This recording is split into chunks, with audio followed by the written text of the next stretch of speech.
Best MCQs for the banking economic and financial awareness वो भी सितंबर 2024 के लिए। Let us start. Duration of the प्रधानमंत्री ग्राम सड़क योजना। सबसे पहले प्रधानमंत्री ग्राम सड़क योजना क्या होती है। सबसे पहले ये 11 सितंबर 2024 में इसकी एक मीटिंग हुई थी, जिसको चेयर मतलब जिसको चेयर्ड किसने किया था, मोदी जी ने, नरेंद्र मोदी ने। And it was the fourth phase of Gram Sadak Yojana and the government of India launch Pradhan Mantri Gram Sadak योजना ऑन 25 दिसंबर 2000 में इसको लॉन्च की थी। आज 11 सितंबर 2024 को इसकी एक मीटिंग हो रही है, जो कि चौथी मीटिंग है। एंड इसका काम क्या है, it will connect the rural habitations with all weather roads as part of their poverty reduction strategy. Okay, the implementation को छोड़ देते हैं। ड्यूरेशन एंड आउटले की बात करते हैं। इसका जो ड्यूरेशन है प्रधानमंत्री ग्राम सड़क योजना का, वो 5 ईयर्स का है, फ्रॉम 24-25 से लेकर 28-29 तक। इन शॉर्ट 24 से लेकर 29 तक का इसका आउटले है। एंड टोटल आउटले इसके लिए एंटायर ड्यूरेशन के साथ साथ पैसे कितने लगे हैं वो हैं 70,125 करोड़। तो सेंट्रल गवर्नमेंट का शेयर जिसमें से 49 करोड़ ही मान लो आप उसको, 49,000 crore. And the state government का शेयर 21,000 करोड़ रुपीज़ है। इसका टारगेट है प्रधानमंत्री का कि हम 62,500 किलोमीटर के रोड्स एंड ब्रिजेस बनाएंगे, दैट इज टू बी, जो कि कनेक्ट करेंगे कितने 25,000 अनकनेक्टेड रूरल विलेजेस को। हम 62,500 किलोमीटर के रोड्स बनाएंगे जो कि कनेक्ट करेंगे 25,000 अनकनेक्टेड रूरल विलेजेस को। अब ये कौन कौन से विलेजेस को कनेक्ट करेंगे? विलेजेस जिनकी पॉपुलेशन मोर देन 5,000 है प्लेन एरियाज में। विलेजेस जिनकी population 250 more than 250 in north east hilly state union territories में है, या फिर जिनकी population more than 100 in left wing affected districts. अब इसके फेजेस में क्या है, सबसे पहले तो इंपॉर्टेंट है 25 दिसंबर 2000 को इनिशिएट हुई है, किसके लिए? कनेक्ट विलेजेस के लिए मोर देन 500 प्लेन एरियाज में, एंड 525 250 हिली एरियाज में, डेजर्ट्स में। And launch by the central government, इसको सेंट्रल गवर्नमेंट ने लॉन्च किया है मार्च 2023 में। Propose to upgrading the roads, okay, 50,000 kilometre roads, वो अभी हमने ऊपर पढ़ा था, दैट 62,500 किलोमीटर। इसका जो फेज फोर्थ है, ओके।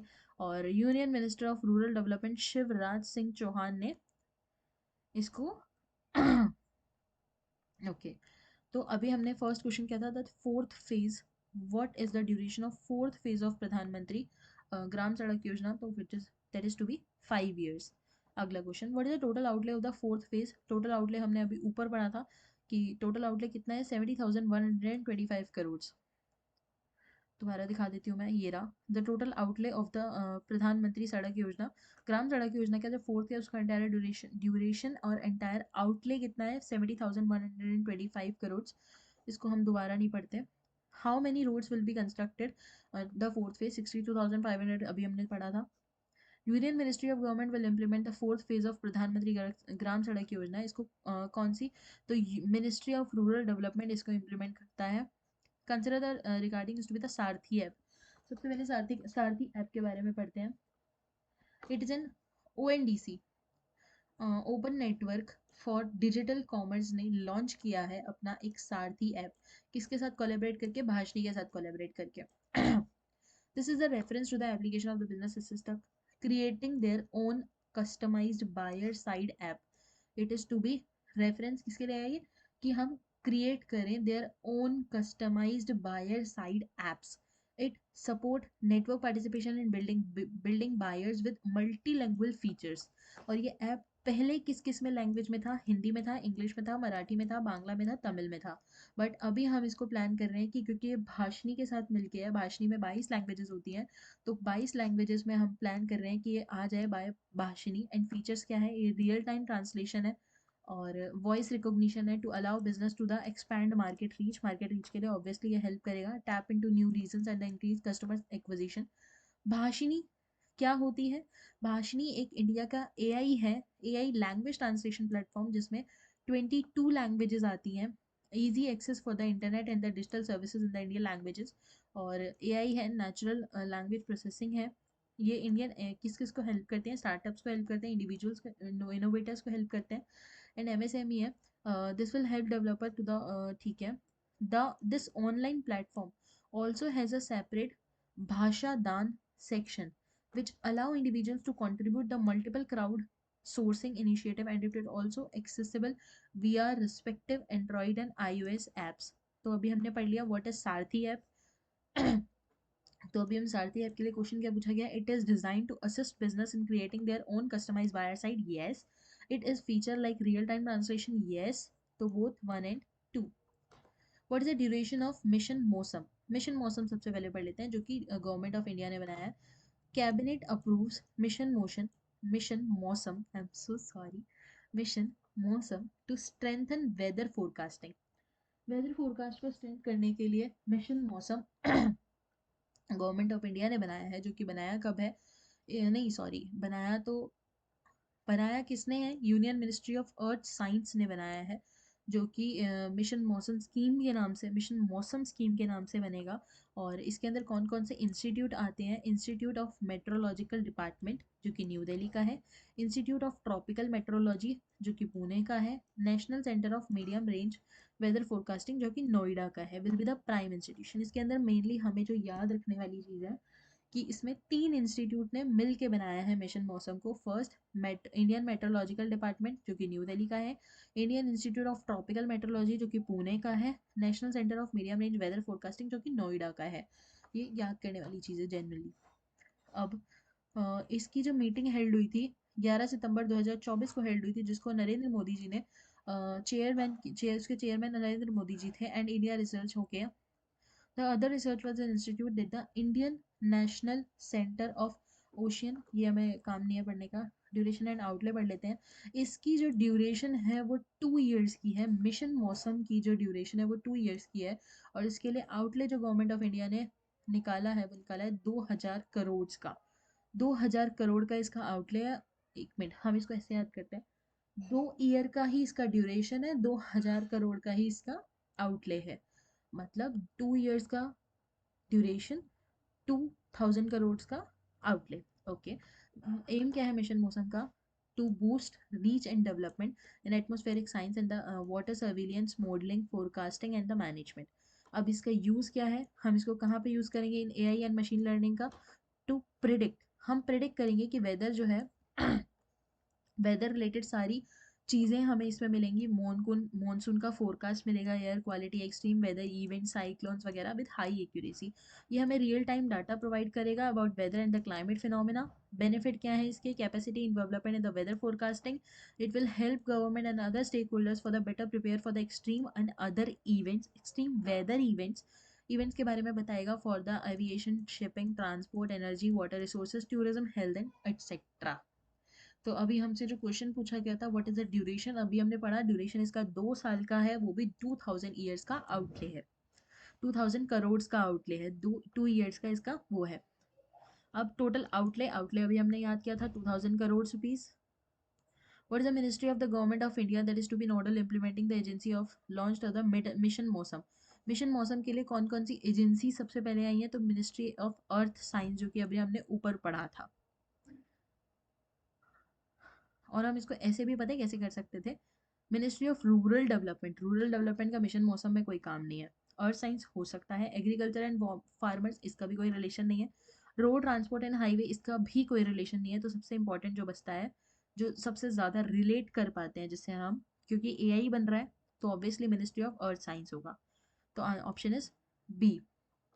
और 3 हमें इसमें सबसे इंपॉर्टेंट जो जेन्युइन याद रखनी है, मुझे लगता है वहाँ से क्वेश्चन बनेगा कि Indian meteorological department New Delhi, Indian institute tropical meteorology Pune, national centre of medium range weather forecasting Noida. ये प्राइम इंस्टीट्यूशन है जो कि जिन्होंने मिलकर मिशन मौसम को बनाया है. दिल को मेरे अच्छी लगी है तेरी बात रे. Which ministry of the government of India will implement the PM E-Drive resolution. सबसे पहले PM E-Drive को पढ़ लेते हैं या फिर पढ़ लेते हैं innovative. PM E-Drive resolution innovative vehicle enhancement scheme. Union government ने अप्रूव किया है पीएम ई ड्राइव स्कीम. किसको प्रमोट करने के लिए, ग्रीन मोबिलिटी को प्रमोट करने के लिए by prime minister Narendra Modi. Union cabinet जिसके नरेंद्र मोदी जी हमारे कैबिनेट थे, उन्होंने चेयर किया था, अप्रूव किया था पीएम ई ड्राइव को. फुल फॉर्म देख लेते हैं. PM E drive resolution in innovative vehicle enhancement scheme किसके लिए? For the adoptation of electrical vehicles, okay, for consumers to buy electric vehicles that will help reduce pollution, pollution कम होगा और carbon emissions को boost मिलेगा in manufacturing country. Duration and outlay इसका देख लेते हैं। PM E drive resolution in innovative vehicle E drive, इसके जो टोटल आउटले हैं 2 साल के लिए, और टोटल आउटले देखेंगे वो होगा 10,900 करोड़। अभी हमने इससे पहले पढ़ा था कौन सा ऐप, मिशन मौसम, अगेन पहले वो भी 2 साल के लिए था। अभी हम पढ़ रहे हैं पीएम ई ड्राइव, ये भी 2 साल के लिए है, और इसका जो आउटले है, इसके लिए बजट कितना पास हुआ है? 10,900 crore. Breakup, okay, breakup of the outlets to be 10,900 crore, जिसमें से 3,000 crore, approx 3,000 crore allocated for the two wheelers, three wheelers, ambulances, trucks and emerging EVs. Approx 3,000 crores, two wheelers, three wheelers, ambulance, e-trucks and the other emerging electric vehicles. 500 crores for the demand creation of e-ambulance, approx 4,000 crores for the and 14,000 4,000 crore e buses बनाने के लिए, और e buses कितनी बनेंगी? 14,028 buses बनेंगी।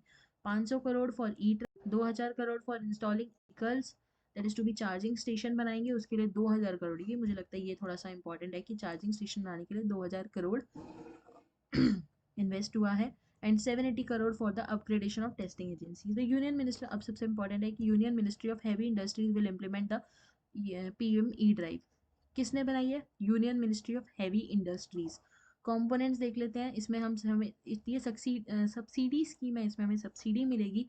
Electrical vehicle will sold to buyers at the subsidized price and manufacture claim the subsidy, और the scheme will demand incentives भी मिल रहे हैं इसमें, किस पे? Two wheeler, three wheelers, E ambulance, trucks and the emerging EVs. The heavy industries introduce E vouchers, E vouchers for the buyers to avail themselves for the discount. E vouchers में क्या है? Use electric to buy electric, मतलब और दूसरा कोई electric vehicle खरीदने के लिए ही हमें वाउचर मिल रहे हैं, और ये सपोर्ट कर रहा है for the demand creation by 24.7 lakh EVs. चलो इतना डिटेल में तो नहीं आएगा। E vouchers will used by electric vehicles and the government will support the demand creation of इतना 14,028 ई बसेस की डिमांड है। हम मतलब हमने सोचा है कि हम वो बनाएंगे, और कितनी सिटीज़ में चलाएंगे? 9 सिटीज़ में चलाएंगे, जिनकी पॉपुलेशन 20 लाख 40 लाख से ज़्यादा है। हम 14,028 ई बसेस बनाएंगे मेनली, जिनकी फोकस रहेगा 9 सिटीज़ के लिए। 9 सिटीज़ कौन सी? जिनकी पॉपुलेशन जो है वो 40 लाख से ज़्यादा है। अब 9 सिटीज़ के नाम देख लेते हैं। दिल्ली, मुंबई, कोलकाता, चाइना, अहमदाबाद, सूरत, बैंगलोर, पुणे, हैदराबाद। इनके 2100 फास्ट चार्जर्स भी होंगे। Okay, what is the duration? Duration 2 साल का है। 10,900 आउटले है इसका। आउटले कितना है? ये रहा 10,900 crore. What is the allocation of the procurement of E bus? हमने शायद एक पिछला क्वेश्चन छोड़ दिया।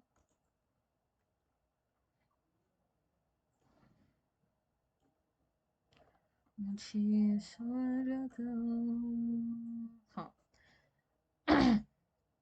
मिनिस्ट्री ऑफ हेवी इंडस्ट्रीज अभी हमने पढ़ा भी था।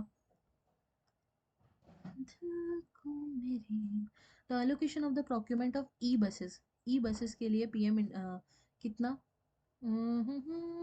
कितना फंड आया है? तो फंड आया है 2,000 करोड़, 2,000 करोड़ ई बसेस के लिए। अभी हमने पढ़ा था ये रहा 2,000 करोड़, मैंने इस पे स्टार भी लगाया था कि 2,000 crore for installing E vehicle that is to be charging stations. तो अभी हमने क्या पूछा है? ये ड्यूरेशन तो हो गया था।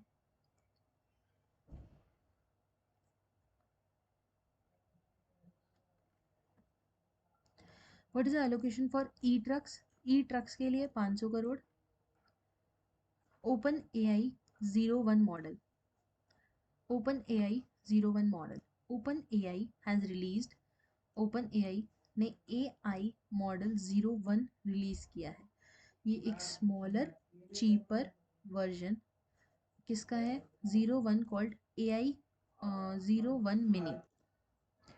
तो ओपन आई ने एक एआई मॉडल, तो ओपन आई ने एक नया रिलीज़ किया है आई मॉडल जिसका नाम है 01। स्मॉलर है, चीपर है, और इसको हम O1 मिनी बोलते हैं। न्यू लार्ज लैंग्वेज मॉडल है। लार्ज लैंग्वेज मॉडल है train and reinforcement learning to perform the complex reasoning. it think before it answers it can it think before it answers. It can produce a long internal chain of thought and before responding to the users. This model can reason the complex task and solve harder problems than the previous models, science, coding, and the math. Okay. According to the company, the model is progressive step towards achieving human-like AI.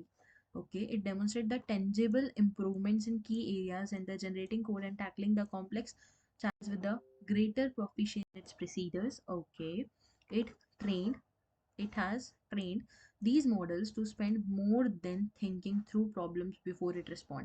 सबसे important चीज़ है कि ये respond करने से पहले सोचता है like a human would.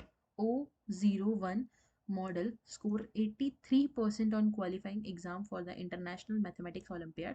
इसने 83% आए थे इसके किसके यार AI है तो 100% होने चाहिए। खैर क्वालिफाइंग एग्ज़ाम इसने जो दिया था उसमें इसके 83% थे। इसको ब्लॉग पोस्ट भी बोलते हैं और वास्ट इम्प्रूवमेंट है 13% स्कोर्ड इन द प्रेडिसर। ओके, तो प्रेडिसर मतलब इससे पहले वाला जो था GPT-40 GPT-4o उससे 13% ज़्यादा है। Open AI GPT models will simply taught the provide answers by detecting patterns of training data, and 01 taught us the processor that is to be breaking down and going through one step at a time. Currently it can neither browse the internet nor process files and the images. It also lack factual information and the recent world events. तो हमसे question क्या किया था? Consider the following open AI model. It's a new large language trained with an reinforcement complex. Yes. It cannot browse internet and yes. So answer both A and B. With reference to the scheme of budgetary support for the cost of enabling infrastructure of hydroelectric project. Hydroelectric project. Union Cabinet recently approved what it approves. It approves Ministry of Power for modification of scheme of budgetary support for the cost of enabling infrastructure of hydroelectric project with the total outlay of 12,461 crores. The scheme of budgetary support for the cost of enabling infrastructure for hydroelectric project HEP. इस scheme का काम क्या है? Scheme is set to run. सबसे पहले तो ये कितने टाइम के लिए इसका टाइम पीरियड 24-25 से 31-32 से. Aims to enhance infrastructure and support the development of hydro power in India. Obviously hydro electric project है तो हाइड्रो पावर ही बढ़ाएगा, इंफ्रास्ट्रक्चर बढ़ाएगा. द स्कीम मेजर चैलेंजेस क्या है? Remote locations, infrastructure of by broadcasting. It scope to cover the additional cost.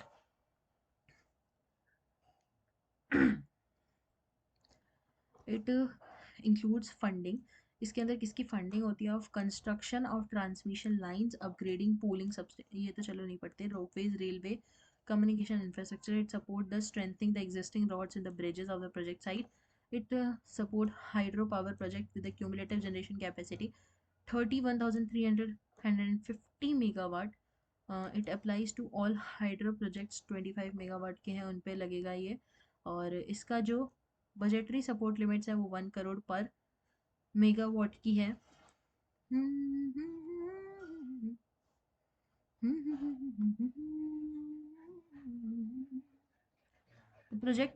The projects whose letter of award first major package to issued on the 30th of June 2028 will be eligible under the scheme. Question हमसे क्या पूछा है? Support for the cost of hydroelectric project. Consider the following. The scheme is to be implemented for 24 years. Infrastructure support, yes. It applies only to hydropower project including private sector. ऐसा कुछ हमने miss कर दिया क्या? नहीं, हमने नहीं miss किया. ये सिर्फ प्राइवेट सेक्टर. क्यों? ये रेलवे साइडिंग्स पे भी लगती है, कम्युनिकेशन इंफ्रास्ट्रक्चर पे भी लगती है, तो नो. तो this one is highly no. Budgetary support limit 1 crore पर megawatt up to 2000 megawatt. Yes. तो ओनली फर्स्ट एंड थर्ड. हम एक चीज़ को दोबारा पढ़ लेते हैं. ये बजटरी सपोर्ट लिमिट जो कि रिवाइज कर दी गई है 1 करोड़ फॉर पर मेगावाट, किसके लिए? अप टू 200 मेगावाट, और 200 करोड़ फॉर 0.7 करोड़ पर megawatt and to project above 200 megawatt. Okay. कौन से बैंक पे 1 करोड़ का फाइन लगाया है किसने? रिजर्व बैंक ऑफ इंडिया ने सितंबर 2024 में। HDFC, ये तो अभी हमने इस वीडियो में नहीं पढ़ा, अगली वीडियो में हम पढ़ेंगे। आरबीआई ने फाइन लगाया है एचडीएफसी पे और एक्सिस बैंक पे, दोनों पे फाइन लगाया है आरबीआई ने फाइन। एचडीएफसी हमारा लार्जेस्ट प्राइवेट सेक्टर बैंक है और एक्सिस बैंक हमारा third largest private sector bank है, compliance for the RBI. RBI monetary penalties जो लगाई हैं वो लगाई हैं 10 सितंबर 2024 में। Banking regulation 1949 make the RBI as a regulator, sorry for background voice है थोड़ी थोड़ी सी, regulator of the banks in India and gives the punishment किया है। हाँ, आरबीआई ने फाइन लगाया है एक्सिस बैंक पे 1.91 करोड़ का for violating the provisions of opening a saving account for in eligible person. Okay, उतना उतना नहीं पढ़ना हमको। एंड ओके, आरबीआई ने फाइन लगाया कितना? Subsidiary conduct for the RBI norms. और आरबीआई ने एचडीएफसी पे फाइन लगाया 1 करोड़ का for failing the follow RBI norms against RBI norms, interest rates, recovery agents and the customer service practices. तो HDFC bank और एक्सिस बैंक पे fine लगाया, axis bank पे लगाया 1.19 करोड़ का, मतलब एक्सबॉक्स 2 करोड़ का, और एचडीएफसी पे लगाया 1 करोड़ का। एचडीएफसी हमारा first largest private sector bank है, एक्सिस बैंक हमारा third largest private sector bank है। एचडीएफसी एचडीएफसी बैंक जो हमारा ओपन हुआ था वो हुआ था 1995 में। It was sponsored by housing development finance limited, और इन जुलाई 2023 एचडीएफसी मर्ज हो गया एचडीएफसी बैंक में। इन जुलाई 2023 एचडीएफसी मर्ज हो गया एचडीएफसी बैंक में, और उन्होंने बनाया इंडिया का largest private sector bank after SBI. HDFC is the second largest commercial bank in India. Private और पब्लिक दोनों को मिला के बात किया जाए, इन शॉर्ट बैंक्स की बात की जाए, तो एसबीआई के बाद HDFC second largest commercial bank है, किसका? इंडिया का। MD and CEO Shashidhar, headquarter Mumbai, tagline we understand your world. HDFC की जो टैगलाइन है वो है we understand world. Axis bank कितना लगा है? 1.19 करोड़ का, और इसमें हम एक चीज देख लेते हैं, थर्ड लार्जेस्ट है। Bank has over 51,000 domestic branches, 5100, I am sorry, bank की 5100 से ज़्यादा ब्रांचेस हैं और 15,000 से ज़्यादा एटीएम्स हैं इंडिया के अंदर ही। एक्सिस बैंक के 5100 से ज़्यादा ब्रांचेस हैं और 15,000 से ज़्यादा एटीएम्स हैं।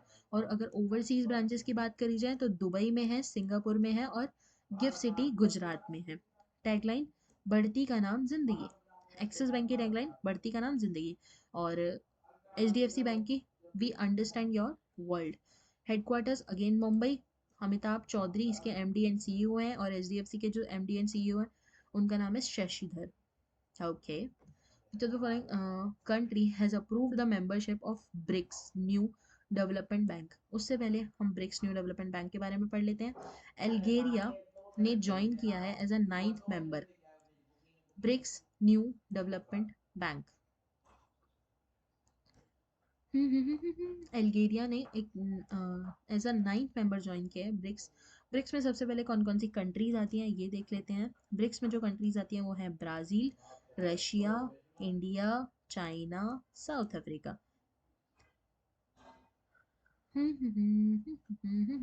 ब्राज़ील है, रशिया है, इंडिया है, चाइना है और साउथ अफ्रीका है। अल्गेरिया ने as a 9th member join किया है ब्रिक्स को। Algeria is authorised to be the 9th member of the BRICS new development bank. ये एक मल्टीलेटरल डेवलपमेंट बैंक है, एस्टेब्लिश्ड हुआ है ब्राज़ील में, रशिया इसके अंदर, ये तो अभी हमने पढ़ लिया। अब कंट्रीज है Brazil, Russia, India, China. B से ब्राज़ील, आई से इंडिया, आर से रशिया, सी से चाइना एंड एस से साउथ अफ्रीका। और it was announced that the president of NDB new development bank ने बोला है कि 9th एनुअल मीटिंग में इसमें केप टाउन, साउथ अफ्रीका, अच्छा 9th एनुअल मीटिंग जो है वो केप टाउन साउथ अफ्रीका में हुई है। साउथ साउथ अफ्रीका इसका 5th मेंबर है, और the membership Algeria is the third Arab country जिसने एनडीबी को ज्वाइन किया है after Egypt and United Arab Emirates. इसमें अल्जीरिया जो है वो थर्ड अरब कंट्री है जिसने एनडीबी को ज्वाइन किया है। इससे पहले हमारे पास इजिप्ट और यूनाइटेड अरब एमिरेट्स यूएई थे। यूएई और इजिप्ट थे। थर्ड जो है अरब कंट्री वो अल्जीरिया है।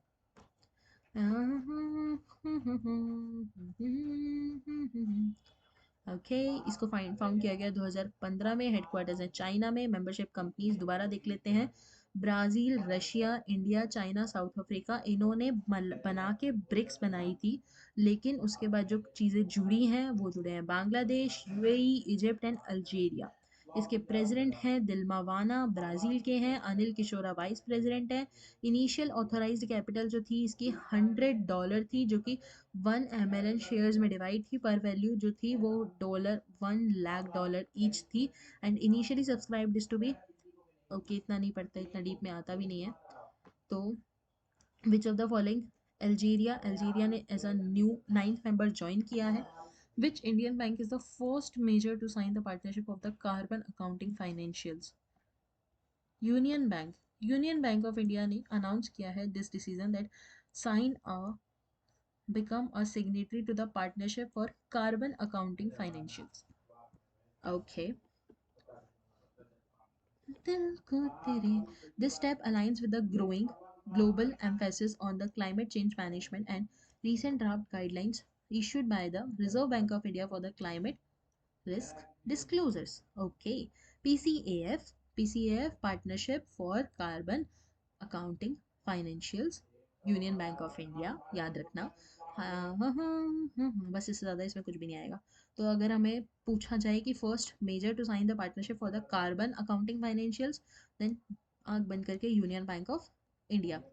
Who is appointed as an MD and CEO of IFFCO Tokyo general insurance? सबसे पहले इफ्को टोक्यो जनरल इंश्योरेंस क्या है?